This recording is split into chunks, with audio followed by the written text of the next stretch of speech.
अस्सलाम वालेकुम जी, welcome back to my channel. कैसे हैं आप सब? आई होप सब खैरियत से होंगे। अल्हम्दुलिल्लाह हम सब भी बिल्कुल ठीक हैं, खैर आफियत से हैं।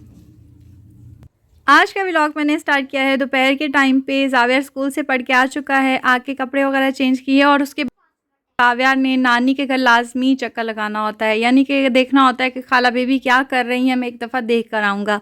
और मैं ये सोच रही थी कि बच्चों में जो आदतें एक दफ़ा डाल देना तो उनको उनसे जान छुड़ाना बहुत मुश्किल हो जाता है और फिर हम खुद ही तंग आ जाते हैं और अपने आप को कोसते हैं कि ये आदतें हमने क्यों डाली बच्चों में। असल में हुआ क्या कि जब ज़ावियर का स्टार्टिंग था स्कूल का, नया-नया जाना शुरू हुआ, तो वापसी जब इसकी होती थी ना, तो मैं और अम्मी बहुत इसका वार्म वेलकम किया करते थे। गेट के पास खड़े हुआ करते थे ज़ावियर के स्कूल के आने से पहले-पहले। तो बस ज़ावियर को पड़ गई आदत। वो अब यही कहता है कि मम्मा मैं जब आऊँ ना तो आप गेट के पास खड़ी हुआ करें, गर्मी हो, सर्दी हो, मुझे आप गेट के पास ही चाहिए। तो या मैं हूँ, अगर मैं कोई मजबूरी है नहीं जा सकती तो अम्मी तो लाज़मी आएँ, यानी कि दादी तो लाज़मी आएँ। तो पिछले दिनों 1-2 दफ़ा हम लोग नहीं गए, मैं सो रही थी, मुझे पता नहीं चला, अंदर आ गया और अंदर आके इसने वो रोना-धोना मचाया कि फिर हैंडल करना बच्चा जो है ना मुश्किल हो जाता है। तकरीबन आधा घंटा इसने रोना-धोना मचाया, यूनिफ़ॉर्म चेंज ना करे और खाना ना खाए कि आप गेट के पास क्यों नहीं आई थी।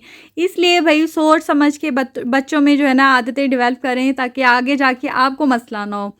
तो ख़ैर जी, दोपहर की रूटीन हमारी ये होती है कि आजकल तो न्यू रूटीन है, क्योंकि ज़ावियर की दादी की जब से तबीयत ख़राब हुई है ना, तो डॉक्टर ने कहा है कि 3 टाइम प्रॉपर खाना खाना है आपने। पहले ये हुआ करता था, हम लोग नाश्ता करते थे, नाश्ता करने के बाद हम लोगों ने दोपहर में 4 बजे, साढ़े 4 बजे के करीब चाय के साथ कुछ स्नैक्स वगैरह ले लेते थे, उसके बाद रात का खाना ही खाते थे। बट अभी क्या है कि अभी लंच भी लाज़मी होता है और पहले मैं खाना बनाती थी शाम के टाइम पे, अभी मैं खाना बना लेती हूँ 10, साढ़े 10, 11 या हद 12 बजे तक।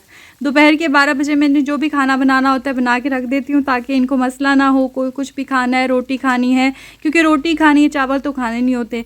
तो बस जी, फिर मैं खाने की भी तैयारी कर रही हूँ, साथ-साथ ज़ावियर के स्कूल से आने के बाद जो लंच का टाइम होता है, तो बस लंच में मैं उसको फ्राइज़ बना के दे रही हूँ। तो मैंने सोचा फ्राइज़ तो बना ही रही हूँ, एक तीर से 2 शिकार कर लिए जाएँ। अब गर्मी में तो खड़ी हूँ तो क्यों ना साथ ही खाना भी बना लिया जाए। तो खाना बनाने की तैयारी भी मैंने साथ ही कर ली। करेले फ्राई करके मैं निकाल लूँगी।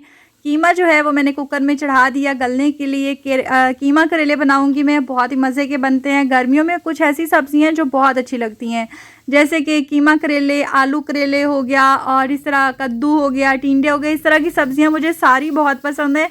मैं बहुत ही शौक़ से खाती हूँ। तो आजकल वैसे मेरे मज़े लगे हुए हैं क्योंकि घर में ज़्यादा सब्ज़ियाँ बन रही हैं, वरना हमारे घर में गोश्त और चिकन की शामत आई रहती थी, जो कि मुझे बिल्कुल नहीं पसंद है। बस मजबूरी में मैं खाती हूँ, खा लेती हूँ, ऐसा नहीं होता कि शौक़ से नहीं खाती।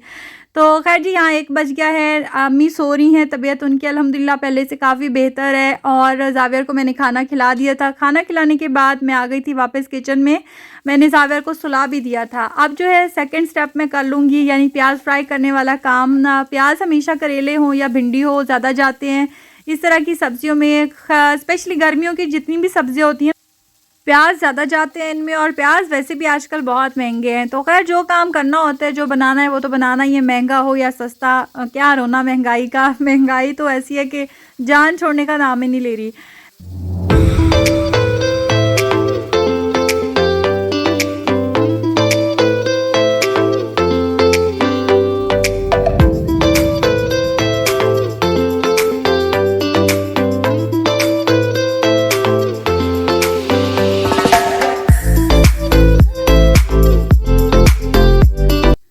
खैर जी, आप बताइए आपकी गर्मियाँ कैसी गुज़रती हैं? कैसे गुज़रता है आपका दिन? दिन तो इतने बड़े हो गए हैं, खाना बना लेते हैं, चाय-वाय पी लेते हैं, सब कुछ कर लेते हैं, लेकिन सूरज वैसे का वैसे खड़ा होता है।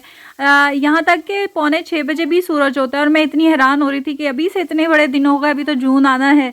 रात इतनी छोटी हो गई है, ऐसे सोते हैं और अलार्म बज जाता है सुबह के लिए, तो मुझे बहुत हैरत होती है। तो बस मेरी कोशिश होती है कि मैं इशा की नमाज़ पढ़ के फ़ौरन से सो जाऊँ ताकि मेरी नींद पूरी हो जाए और ज़ावियर की भी स्पेशली नींद पूरी हो जाए।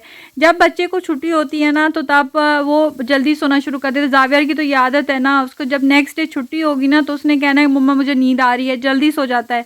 और जिस दिन स्कूल जाना होता है उस दिन 11-11 बजे तक मोबाइल लेके या आईपैड लेके बैठा होता है, नींद नहीं आ रही होती। कुछ लोग होते हैं जिनको सोना बहुत पसंद होता है, जैसे कि मुझे नींद से बहुत प्यार है। सोना कहते हैं कि भूख और नींद जितनी बढ़ाओ बढ़ती है, मेरे साथ ऐसा ही होता है। और आजकल वैसे मैंने भूख को तो कंट्रोल किया हुआ है, पर नींद का मेरा होता है कि मैं फ़ौरन सो जाऊं जैसे ही मुझे मौका मिले। जब ज़ाविर स्कूल चला जाता है तो फ़ौरन से मैं नाश्ता करके बर्तन वर्तन समेट के फ़ौरन से सो जाती हूँ। उसके बाद जब वो आता है उसको खाना खिलाती हूँ, लंच करवाती हूँ, ज़ोहर की नमाज़ पढ़ती हूँ, फिर सो जाती हूँ। तो मेरा तो दिन इसी तरह से गुजरता है, या वीडियो बना ली, वीडियो एडिट कर ली, बस ये काम होता है मेरा। तो वीडियो आजकल एडिट करना बहुत मुश्किल है गर्मियों में, क्योंकि जब आप वीडियो एडिट करने बैठते हो ना तो कोशिश होती है कि कोई पीछे से शोर शराबा ना हो रहा हो, बाहर से आवाज़ें ना आ रही हों, या पंखे की आवाज़ ना आ रही हो। या तो आप वीडियो एडिट कर सकते हो एयर कंडीशन रूम में, या फिर आपको गर्मी में बैठ के सड़ना होता है, जैसे मैं अभी फ़िलहाल गर्मी में बैठ के सड़ रही हूँ।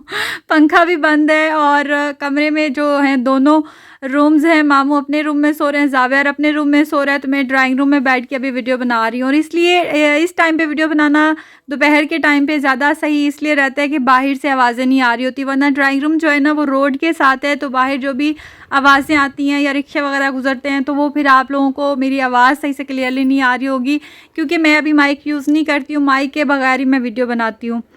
खैर जी, आपने देखा होगा कि मैंने सालन बनाते हुए पानी के अंदर थोड़ा सा नमक घोल के वो डाला था। जब करेले या भिंडी इस तरह की किसी सब्ज़ी में नमक कम हो जाता है ना, तो आप पानी में मिक्स करके डालें तो इक्वली आपको टेस्ट मिलता है। कहीं ऐसा नहीं होता कि कहीं नमक ज़्यादा है और कहीं कम है। अक्सर ऐसा हो जाता है, क्योंकि फिर जब लास्ट में हम डालते हैं ना तो मिक्सिंग सही से ना होने की वजह से कहीं नमक ज़्यादा हो जाता है और कहीं कम हो जाता है। तो ये बेस्ट तरीका होता है, पानी में मिक्स करें और डाल दें। तो यहाँ पे जी चाय बनाए हैं, चाय का टाइम हो चुका है। आई होप आपको आज की वीडियो पसंद आई होगी। वीडियो अच्छी लगी है तो वीडियो को लाइक शेयर और चैनल को सब्सक्राइब करना मत भूलिएगा। मिलेंगे एक और नई वीडियो के साथ, तब तक दीजिए इजाज़त। अल्लाह हाफिज़।